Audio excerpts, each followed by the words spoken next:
So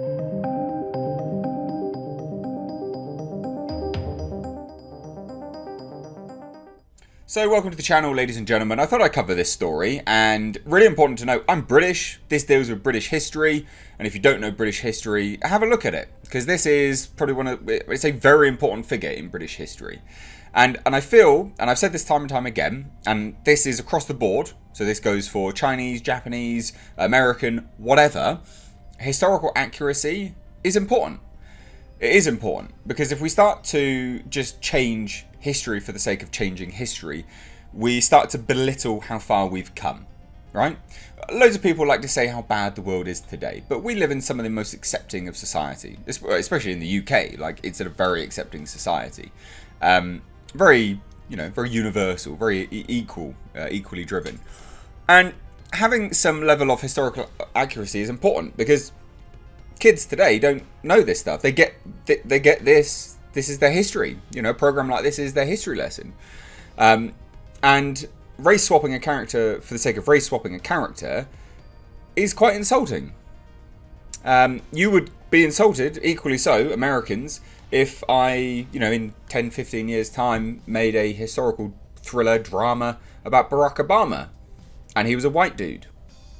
You'd be insulted, wouldn't you?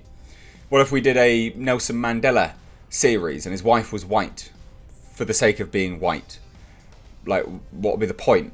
What if we did a series on Martin Luther King and he was white? The historical accuracy of these things is important. And, guys in the States, you might not realise how important Anne Boleyn is to British history, but she's very, very important. She was one of the whole thing of her being beheaded by Henry VIII was so influential in Britain breaking away from, deep Catholicism and the Pope and the Reformation of the UK, all this kind of stuff. Like, really, really important, big historical things. And you may look at this and you may say, well, Mr. H, they're not looking to be historically accurate. That's where you're wrong, because they've hired a historian as an executive producer. Now, why, pray tell, doth come to me, pray tell? If they were looking to not be historically accurate, why would you hire a historian on board as an executive producer? Why? And again, guys in the States, you might not realise why people are getting so bent out of shape about this. But this kind of history to the British people, it's important. Like, we care about this stuff. It's not the fact that she's black. No one cares. It's the fact that you're trying to bend and shape history around you for virtue signalling's sake. There's absolutely no reason to do it. Her being black doesn't change the story. It doesn't. It doesn't change anything. The only purpose it serves is to rewrite history for the sake of it and to virtue signal to get some more people to view it, which is, I'd find that belittling if I was black, quite frankly. So anyway, let's dive into this, right? Queen and Slim star Jodie Turner-Smith to play Anne Boleyn in 3-part thriller. Bearing in mind as well, guys in the States, you may say, well, it's for everyone. No. It's for the UK. So they thought changing British history because reasons would be well received in the UK. No. That's not, no. Come on. Again, this is the problem, is when Americans bring their, American companies and things like that, bring their politics over here. We don't have the same kind of politics as you guys in the States do. We don't have that same sort of, social, sort of incohesion and things like that. It's not the same over here. We live in quite an accepting society and stuff. So this sort of race politics, redundant. Completely redundant here. It's starting to happen, but the majority of people just say, piss off, like, we don't care, go home, go away. So anyway, let's have a look, right? British actress, Jodie Turner-Smith, who starred alongside Daniel Kaluuya in last year's racially charged road crime drama, is to play Tudor Queen Anne Boleyn, who famously lost her head at the behest of Henry VIII in a 3-part psychological thriller miniseries set to air on ViacomCBS-owned Channel 5 in the UK, with Sony Pictures TV distributing internationally. So it's made for British TV, and then will be distributed internationally. But its main purpose is to be on Channel 5. That's its main purpose. I have no idea why they thought this would go down well. You know, why? Like, what purpose does this serve? What good does this do? Like, nothing. It's just, it is genuinely, and I have a problem with this, and like I said, I'd have a problem with it across the board. If it was Americans, Japanese, whatever. Historical accuracy is important. Because it is a footnote in the world, you know, in the timeline of how far we've come. It marks the changing tide of, you know, of society on a whole. I don't know. If you disagree with that, I'd love to know why. Like, why do you want to, you know, wash out the past? Why do you want to change the past in current day tense to line up with, you know, current day policies? Do you want to forget how far we've come? Like, do you not want to appreciate how far we've come? Because that's my stance on it. I like to appreciate how far we've come, and I think we've come a long way.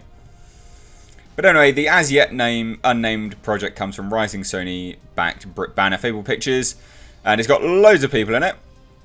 Not really any point getting to that. But anyway, so Eve Hederick, Turner and Lindsay Miller are going to be directing the psychological drama that follows Boleyn as she struggles to survive to secure a future for her daughter and to challenge the powerful patriarchy closing in around her. I'm so excited to join these exciting filmmakers in bringing the story of one of history's most controversial queens to the screen, delving deeper into Anne Boleyn's immense strengths while examining her fatal weaknesses and vulnerabilities. Eve's scripts immediately captured my imagination. In the hands of Lindsay Miller, the legend of this formidable queen and fierce mother will be seen as a deeply human story that is still so relevant for today, and I look forward to bringing my heart and spirit into this daring retelling of the fall of this iconic woman. This is also a woman that says she doesn't want to bring her kids up in America or even the UK, and she's considering moving to Canada because she just hates these countries. Like, piss off then. Like, if you really hate these countries, why are you looking to play a historical figure? Now, Fable Pictures creative directors Faye Ward and Hannah Farrell chimed in and said Eve's drama challenges all the conventions of who we think Anne Boleyn was. Yeah, by making her black for no reason. If you can't see that that's virtue signaling, then you are absolutely lost to the world. You really are lost to the world. And you are the reason this crap keeps getting made. And you're the reason why we have, like, divides happening all the time. If you're happy with this persistent nonsense, you are part of the problem. So anyway, it shines a feminist light on her story. We're absolutely thrilled to have the magnetic Jodie Turner-Smith on board to encapsulate Anne's determination to be an equal among men and pay the path for her daughter. We feel that history has sidelined the voice of this ambitious queen in favour of the men who brought her down. That's completely incorrect. Anne Boleyn's hugely important. Like, I don't understand this, because even in the same article, you have, never mind, whatever. Lindsay Miller's beautiful, intimate vision will put Anne's gaze at the heart of the piece. Ben Frow, director of programs at ViacomCBS, said, "It is no secret that I'm a huge Anne Boleyn fan." Well, clearly, it's not been downplayed then, has it? And we know she's a proven success as a subject. So that completely, we feel that history has sidelined the voice. But she's a... what? A how then? How has it? Anyway, so she's a proven success as a subject with factual and film audiences. This project reframes her story as a propulsive psychological thriller, told from a new perspective with top talent like Jodie Turner-Smith attached. It was simply too irresistible to say no to, and I'm very excited to see the finished product. Again, remember, the show was commissioned, it was commissioned by Channel 5's controller, Frau, apparently a massive fan, and Deputy Director of Programs Sebastian Cardwell, and SPT's President of International Production, Wayne Garvey. Historian Dan Jones will serve as an executive producer. So you are trying to make it accurate. You are trying to. And this, like, rewrite... Anne Boleyn's a huge... like, there's loads of stuff about bloody Anne Boleyn. It's always told... loads of stuff is told from her perspective. What are you smoking? I don't understand why anyone thought this would go down well. And remember, if you think this is fine, well, wait in 20 years' time with Barack Obama. You know? Played by Harry Styles or something. I don't piss in no. But if that's not insulting to you, oh no, wait, it will definitely be insulting to you, then let the British be annoyed about this. Because this is ridiculous. Yep. Anne Boleyn. Tudors. Race swapping. It just serves nothing. The Tudors. Black aristocratic Tudors. The problem I have with this, right, is that also, like, I don't like historical inaccuracies anyway. It's got nothing to do with the fact that, you know, it's race. You know, it could be played by a Chinese person and I'd still be annoyed. It doesn't matter. It's historical inaccuracies. And little plebs growing up today, right, this is how they get their history. They're going to think that this was the case. And then it perpetuates this victimhood complex. They're going to see this as like a black queen that was being oppressed. It's like, well, no, that wasn't. She wasn't black. So it's just silly. It's completely ridiculous. And just as, you know, you get HBO or whatever it is doing warnings saying historical inaccuracies or, you know, warnings of race and culture and things like that at the start of Gone with the Wind, there should be one in front of this saying she wasn't actually black. There should be. Just in the interest of keeping it historically accurate. And making sure that people understand how far we've come. To stop this absolutely... It's like...